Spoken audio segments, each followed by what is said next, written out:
Hi, Eric. I imagine you're not used to getting this kind of attention, but obviously a pretty big trade this weekend that brings your son here. Just your thoughts on what's transpired. Yeah, way too much. The only time I could get some quiet time was every time I got on the ice. So.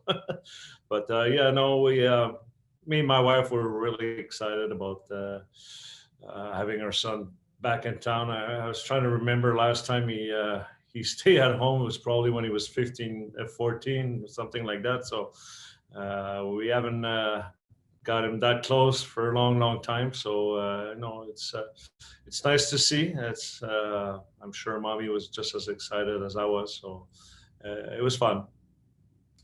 And we'll go next to Kelly Moore from CJOB. Go ahead, Kelly.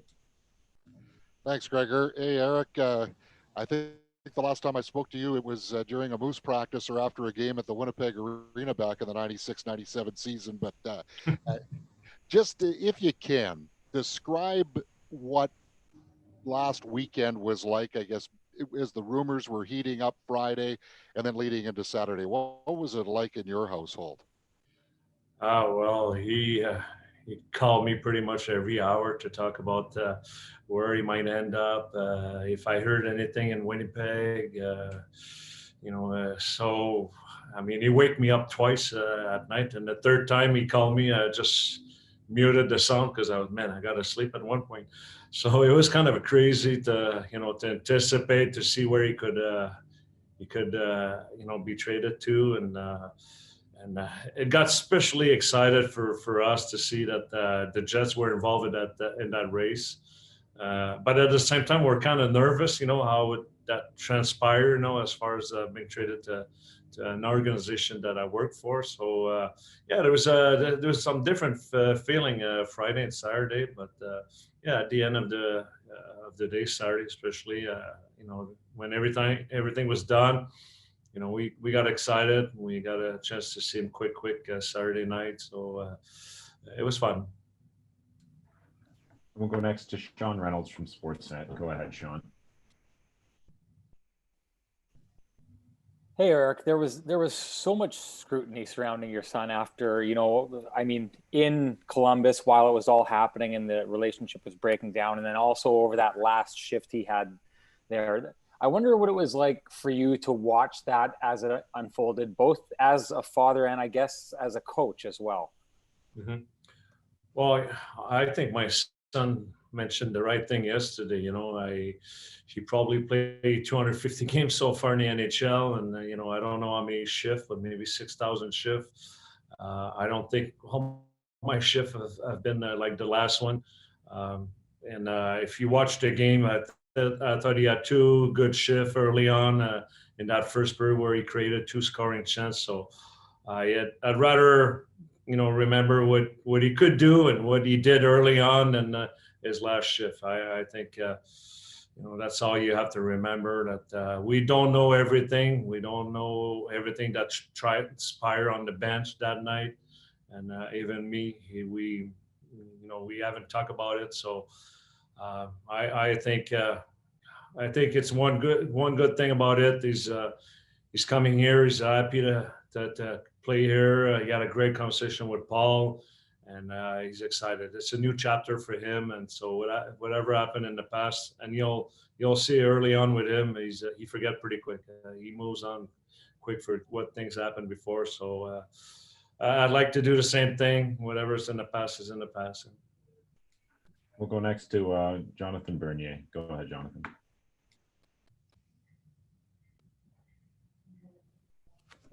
Oui, thank you very much. Salut Eric. Écoute, avec justement tout ce qu'on a entendu, tout ce qui s'est passé, là, je pense que ça remonte même à plusieurs mois là, avec John Tortorella puis l'organisation des Blue Jackets. Est-ce que tu es fier de la façon dont Pierre-Luc a réagi et a agi dans toute cette situation-là? Si tu lis l'article de Martin Leclerc ce matin que j'ai pris la peine de lire, c'est exactement ce qui s'est passé depuis le début de la saison. Puis pour un jeune de 22 ans, d'avoir à dealer avec ce qui s'est produit cette année, oui, je suis très fier de lui parce que c'est pas facile. C'est vraiment pas facile de séparer les sentiments d'une job qu'on a à faire à tous les jours, c'est-à-dire de produire puis de performer. C'est aussi bien que moi, Jonathan, que un esprit, un état d'esprit clair, libéré, ben, c'est facile de performer. Mais quand tu as beaucoup de tracas, beaucoup de distractions, c'est pas toujours facile. Fait que, moi, je pense qu'il va se sentir grandi de cette expérience-là. Ça n'a pas été facile. Quand il est arrivé ici à Winnipeg samedi, il a dit ouf, je suis fatigué. Ça s'emmenait lourd, là, ce qu'il avait à subir. Fait que, non, c'était une tempête, mais il a passé à travers. Puis je ne suis pas inquiet pour lui là, pour ce qui s'en vient. We'll go next to Jeff Hamilton from the Winnipeg Free Press. Go ahead, Jeff. Eric, thanks for doing this. You kind of alluded to earlier, just kind of it being a bit weird maybe or odd that you and your son are now within the same organization. I'm just kind of curious with that dynamic. Do you need to set boundaries, or is there a conversation there? Because from what I understand, you weren't exactly asked or talked about Pierre coming here. So I was wondering, just kind of curious about that situation. Well, my boundaries is I work for the Moose first and foremost, and my job's to help develop the next generation of defensemen for the Jets. So that's my job. After that, I'm a dad, and if he needs to talk or needs to reach me, I'm there for him. But that's the boundaries. I'll be a dad first, and there's a great coaching staff with the Jets, and I'll let them do their job. So yeah, as far as boundaries, I'm a dad. And so whatever he needs to talk to and reach, I'm here for him.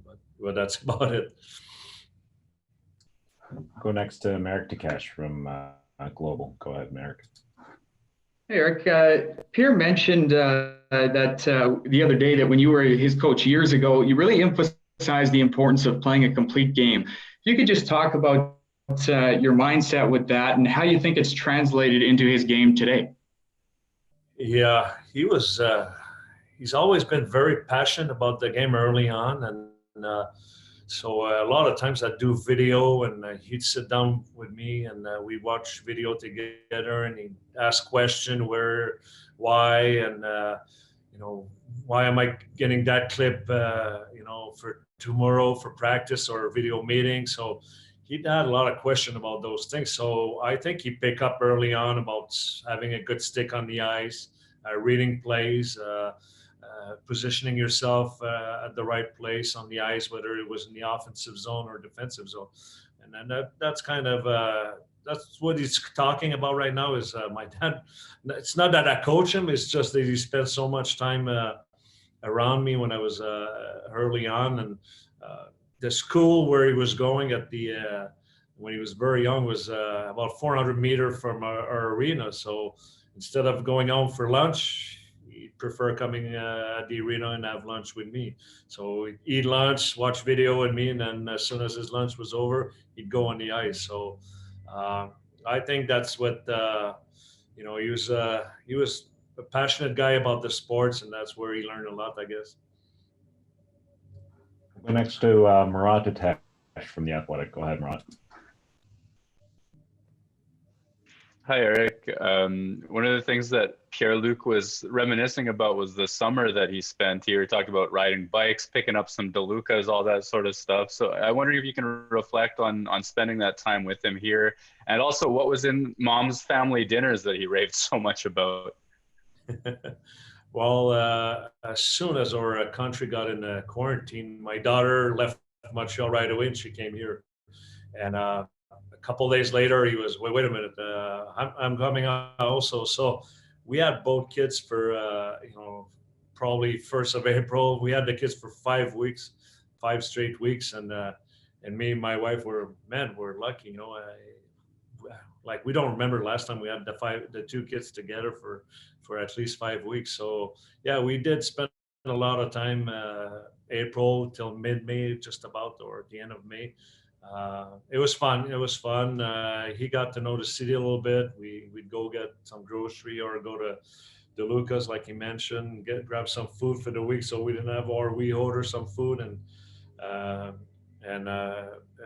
I'm sorry, guys, but it's not mommy cooking; it's daddy's cooking. So, but no, we just had a good time. We, like you mentioned yesterday or the day before, we bought 2 bikes, so So we had 3 bikes, and we'd go together. We ride the Cinnabon Park a lot during that time.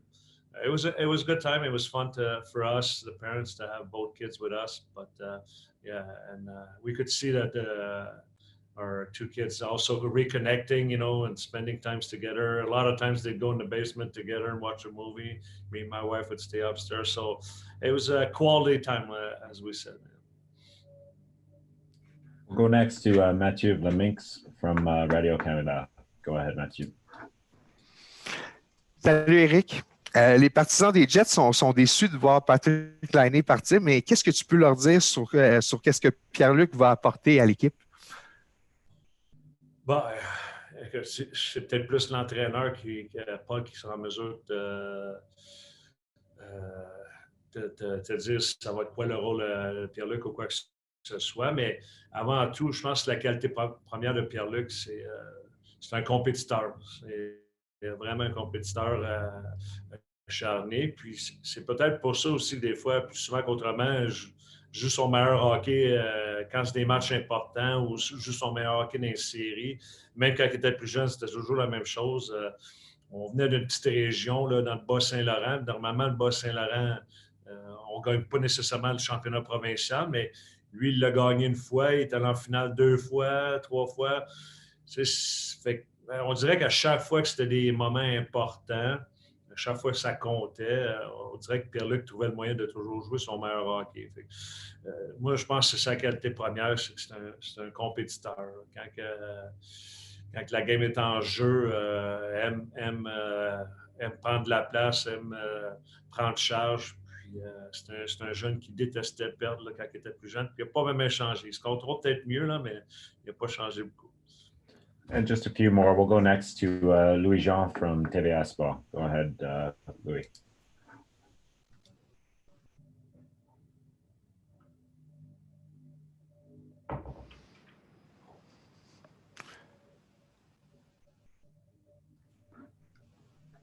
Louis, go ahead.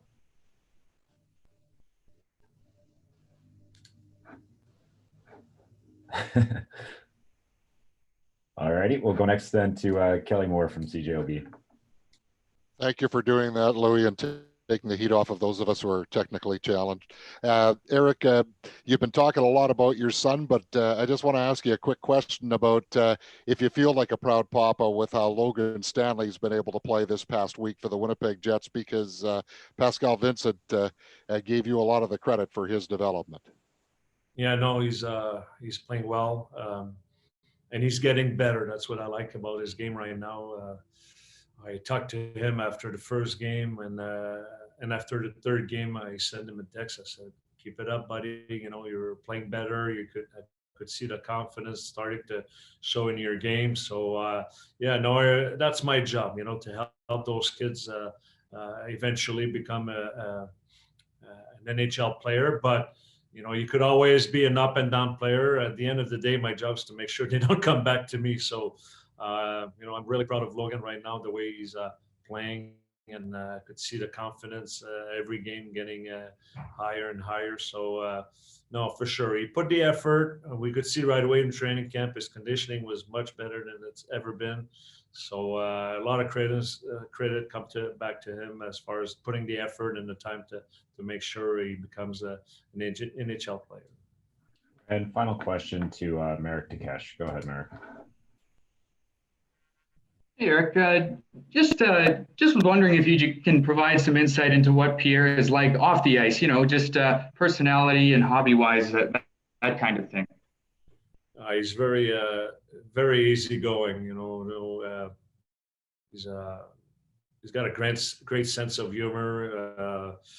He's easy to get along. That's what's funny, because people see how intense on the ice he is. How especially when he was young, like I mentioned earlier, he's a bad loser. So people were amazed how intense, and he'd get trouble in minor hockey for getting 2 or 3 minor penalties during a game, and then off the ice he's very quiet, very jovial, and things like that. So people, wait a minute, they're a totally different person, So yeah, he's an easygoing kid, and likes to laugh, likes to be around friends. He's got some very nice group of friends back home in Montreal, and they're all great kids, so that's pretty much how he is. He's very low key, but very friendly to be around.